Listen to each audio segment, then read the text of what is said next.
கோவை புத்தக திருவிழா கொடிசியா வளாகத்தில் நடைபெற்று கொண்டிருக்கிறது. இதில் நான் எழுதிய 2 புத்தகங்கள் வெளியிடப்படுகிறது.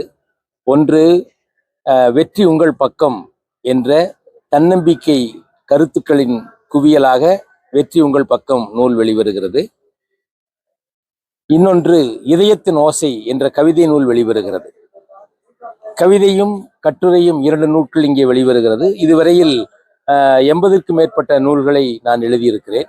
இந்த நூல்கள் தனிமனித சக்தியை வளப்படுத்தி அவர்களை சாதனையாளனாக்க மாற்றும் முயற்சியில் இந்த புத்தகம் எழுதப்பட்டிருக்கிறது.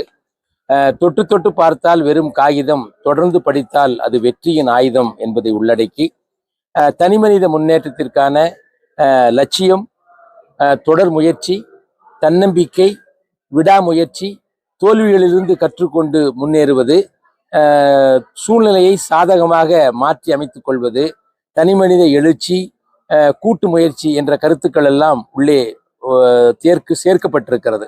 நிறைய பேர் வெற்றி அடைய வேண்டும் என்ற எண்ணத்தோடு இருக்கிறார்கள். வாழ்க்கையில் வெற்றி அடைவதற்கும் விளையாட்டு போட்டியில் வெற்றி அடைவதற்கும் ஒரு சின்ன வேறுபாடு இருக்கிறது. விளையாட்டு போட்டியில் நாம் வெற்றி அடைய வேண்டும் என்றால் அடுத்தவர்களை தோற்கடிக்க வேண்டும்.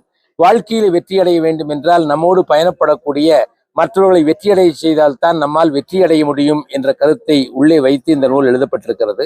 எப்படி என்றால், ஒரு ஆசிரியர் வெற்றி அடைய வேண்டும் என்றால் மாணவர்களை வெற்றியடைய செய்ய வேண்டும். மருத்துவர் வெற்றி அடைய வேண்டும் என்றால் நோயாளிகளை வெற்றியடைய செய்ய வேண்டும். வியாபாரிகள் வெற்றியடைய வேண்டும் என்றால் வாடிக்கையாளரை வெற்றியடைய செய்ய வேண்டும்.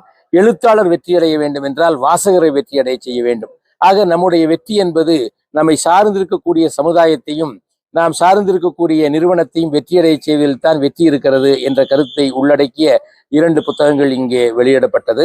ஆகவே இதை வாங்கி வாசித்து உங்கள் வாழ்க்கையில் முன்னேற்ற பாதையில் செல்ல என்னுடைய வேண்டுதலை நான் தெரிவித்துக் கொள்கிறேன்.